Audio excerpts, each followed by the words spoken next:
Hello everyone, welcome to Quantifiers, and this is the first video of our series 20 days and 40 videos. And today we are going to do the missing number concept. It is one of the most asked after question, right? When it comes to our number system and averages specifically. So we will understand the concept and then we will move to a practice question. And before I move forward, just a surprise for you all, and because I got some text saying that people have already wasted so much money on various places. This is a revision bootcamp kind of course that we are going to launch. It will be available on our website tomorrow. It has 7 days, and the workshop will be conducted on 7 days for the topics, all the topics of quant. These are categorized into various categories. For example, algebra, number system, geometry, and so on. Right. So there is one day allocated to, let's say, algebra. Let's say one day is allocated to geometry. Let's say one day is allocated to arithmetic, and so on. We have fabricated our quant into these 7 days, 7 workshops. Each workshop would be approximately 5 to 6 hours long, right? And these recordings will be available for you. But the most important thing, the cost factor, it is just rupees 500. The course is just rupees 500. So if you're looking for the perfect revision in the perfect time, this is the course you should opt for, right? Now, without any further delay, let's see what today's question is all about. Before we even move to the question, let's understand a small concept. अब अपना concept क्या है? Concept ये कहता है, question कैसा आता है आपको, पहले मैं एक बार क्वेश्चन दिखाता हूँ, फिर उसके बाद कंसेप्ट की बात करते हैं। क्वेश्चन कुछ इस तरह से आता है। In a class the teacher wrote a set of consecutive integers beginning with 1। एक टीचर ने नंबर लिखे 1 2 3 4 5 and so on, right? Little Johnny came and erase one number. Little Johnny आया, कोई बच्चा आया, उसने कोई भी एक नंबर इरेज कर दिया, कोई भी एक नंबर इरेज कर दिया उसने, जिसकी वजह से there is now some change in the average. The average of the remaining number was 355 by 13. And how many numbers were there, I don't know. But now we are asked that what was the number that little Johnny erased, right? Now, before we solve this question, let's understand a beautiful concept, and then we will use that and apply it here, right? Let's take some numbers 1, 2, 3, 4, and 5, right?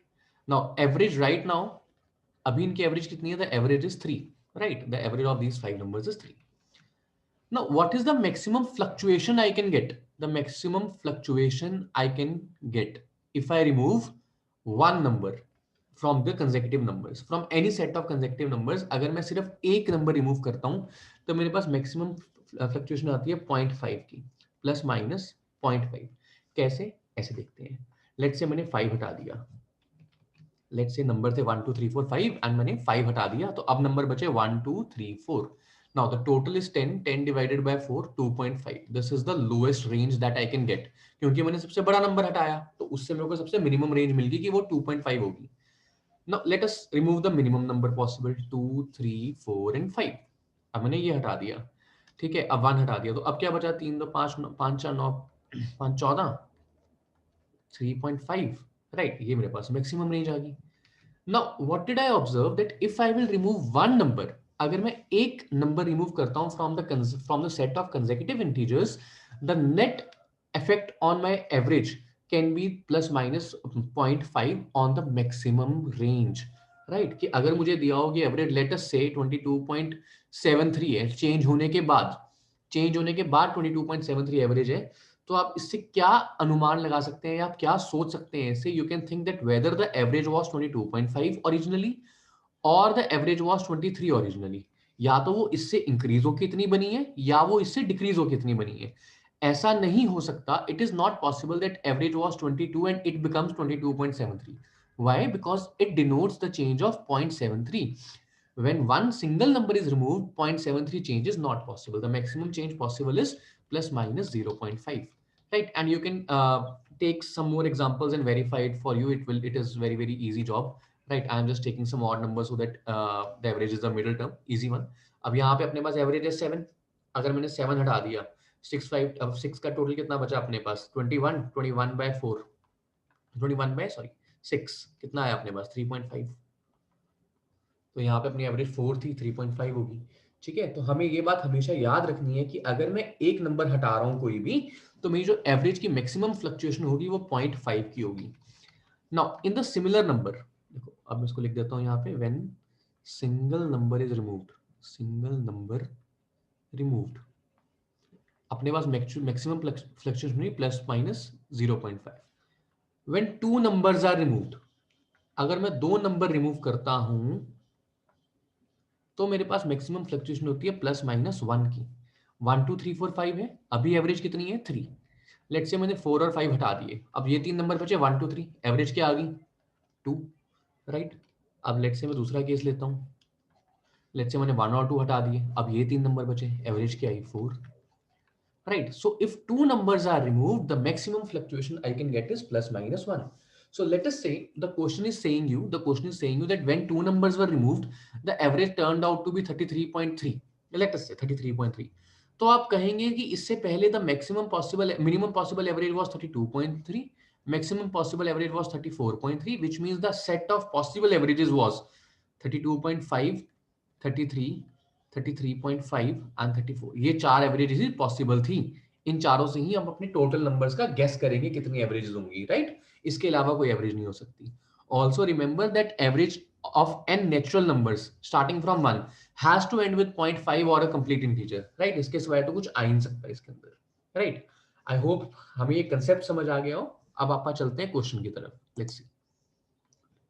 अब ये question है अपने पास, कहता in a class the teacher wrote a set of consecutive integers beginning with 1 on the board. So 1 से शुरू करके उसने integers लिखे हैं कुछ 1 2 3 4 5 and so on.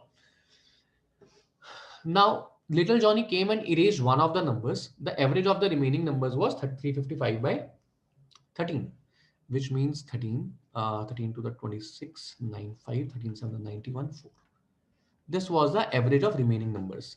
ठीक है, 27 4 by 13 which is equivalent to nothing but 27.30, right. इतने के इक्विवेलेंट है 27.3 के। ओके, अब see by erasing one number my average came out to be 27.3। एक नंबर को हटाने के बाद मेरी एवरेज आई है 27.3, व्हिच मींस आपकी ओरिजिनल एवरेज क्या होगी, या तो आपकी ओरिजिनल एवरेज होगी 27 या आपकी ओरिजिनल एवरेज होगी 27.5। या तो वो इससे डिक्रीज होके इतनी आई है या वो इससे इंक्रीज होके इतनी आई है। अगर आपने एवरेज से बड़ा नंबर रिमूव किया होगा तो एवरेज आपकी डिक्रीज होगी, अगर आपने एवरेज से छोटा नंबर रिमूव किया होगा तो आपकी एवरेज इंक्रीज हो गई होगी। Simple as that, right. Now the second step of this type of question is to identify the numbers, to identify total numbers. अब how do we identify that? To identify total numbers we use this estimated average, right? Let us say the average was 27.5 originally. अगर आपकी average 27.5 थी originally, which means आपके total number कितने होंगे? देखो 27 और 28 तो यहाँ आया होगा, तो यहाँ अगर 1 से 27 है तो यहाँ 54 तक नंबर होंगे आपके, तभी तो 1 से लेके 54 तक आपके जो टोटल नेचुरल नंबर्स है कंसेक्यूटिव, इनकी एवरेज क्या आएगी 1 + 54/2 दैट इज 27.5। यानी कि आपके पास जो टोटल नंबर होंगे ना वो 54 होंगे। इस वक्त 54 टोटल नंबर थे आपके पास अगर आपकी एवरेज 27.5 थी original. Now from this 54 numbers if I am removing one number, कोई भी एक नंबर रिमूव कर दिया मैंने, कोई भी, the total terms left are 53।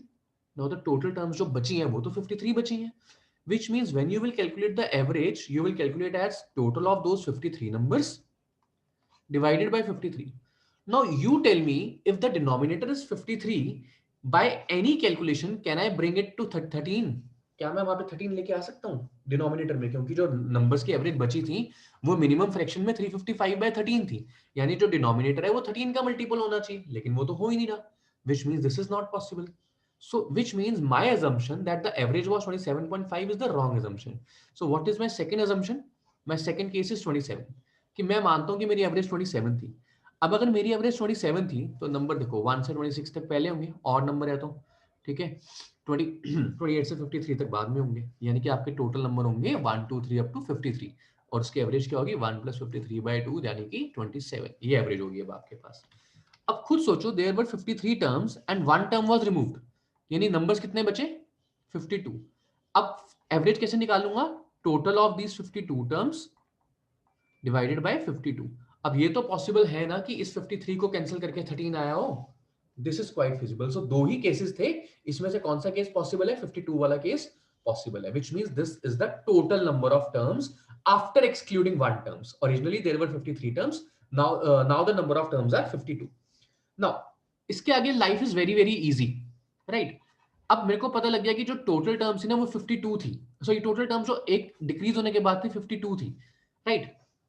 Now I also know this for a fact that पहले मेरी एवरेज थी 27, अब मेरी एवरेज है 27 4/13. पहले मेरी एवरेज थी 27, अब मेरी एवरेज है 27 4/13, which means there is an increase of 4/13 in each term. Her term को 4/13 एक्स्ट्रा मिला, तभी तो हर टर्म की एवरेज बढ़ी हमारी, right? This is the basic concept of average. अब हर टर्म 4/13 से बड़ी है, which means the 52 टर्म्स, 52 जो टर्म्स थी, इसको भी 4/13 मिला होगा, इसको भी 4/13 मिला होगा, इसको भी 4/13 मिला, इसको भी 4/13 मिला, अप टू 52 हर टर्म को 4/13 एक्स्ट्रा मिला, तभी तो बाकी सारी टर्म्स की एवरेज 4/13 से बड़ी. अब अगर 52 टर्म्स को 4/13 एक्स्ट्रा मिला तो 52 टर्म्स को टोटल कितना मिला होगा? 16 मिला होगा. यानी कि these 52 terms had given 16 to a number which now they have got back. Yeah, right? यानी कि इन 52 नंबरों ने, इन 52 नंबरों ने पहले अपना जो टोटल था 16, सबने मिला के 16 टोटल एक नंबर को दिया था, जो कि उस नंबर के जाने के बाद इन्हें वापस मिल गया, राइट? अब टोटल एवरेज थी कितनी पहले? 27. 27 में से एक नंबर ऐसा था जिसको 16 टोटल मिला हुआ था, राइट? तो वो नंबर कौन सा होगा? 27 - 16 11.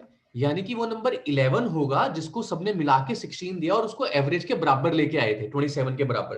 अब क्योंकि वो 11 चला गया तो सबकी एवरेज वापस आ गई, which means the number which was removed was 11, right? 16 was the number, 16 was the total which was given by 52 terms, right? The number which was removed was 11.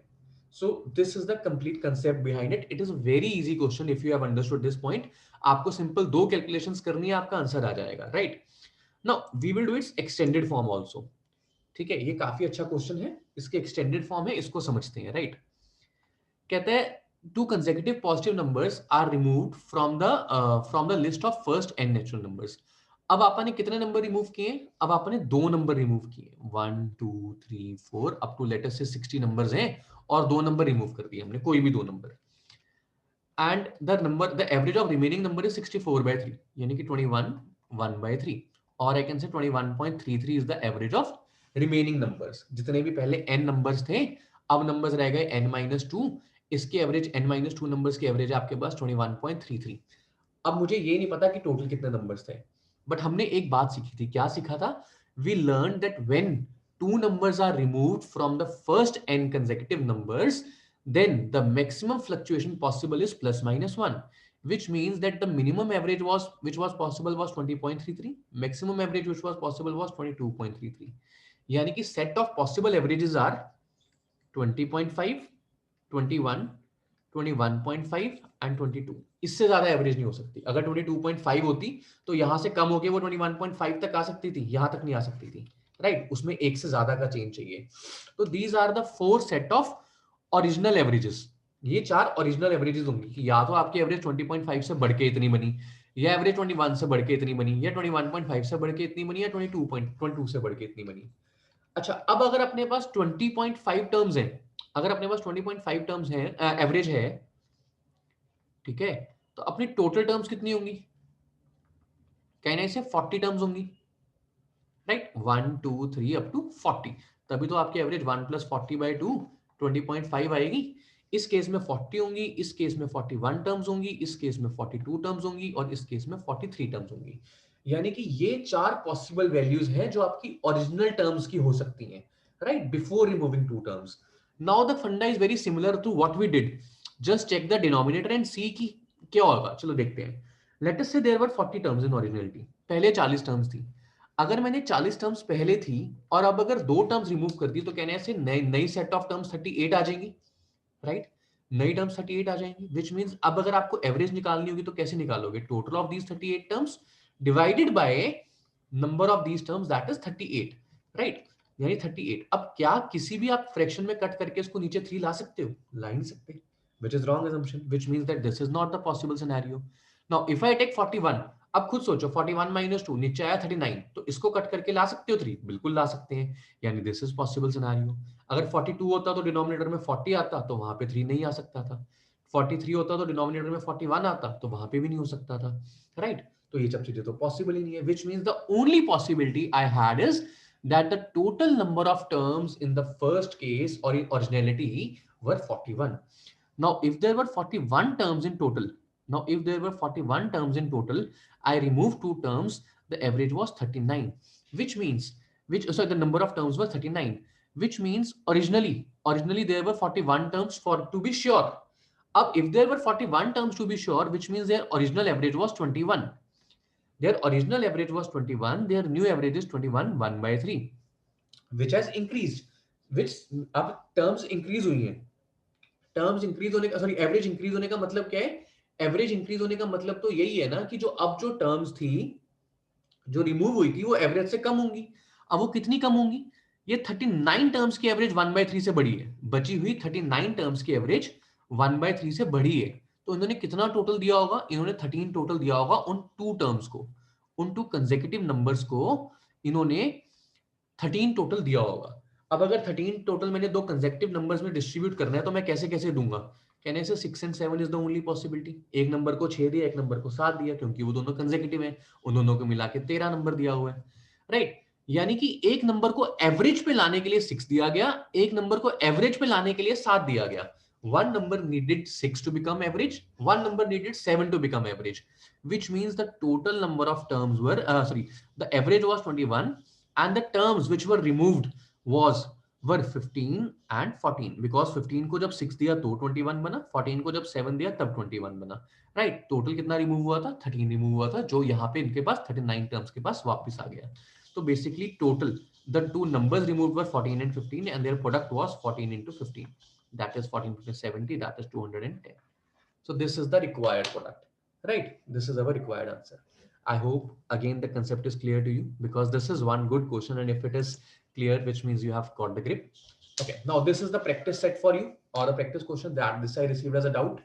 All the natural numbers less than n were written on a board. When one of the numbers was erased, the average of remaining number was this.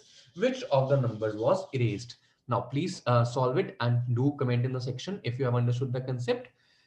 And I hope you are writing the next testimonial for us. Thank you so much, guys. Have a great day.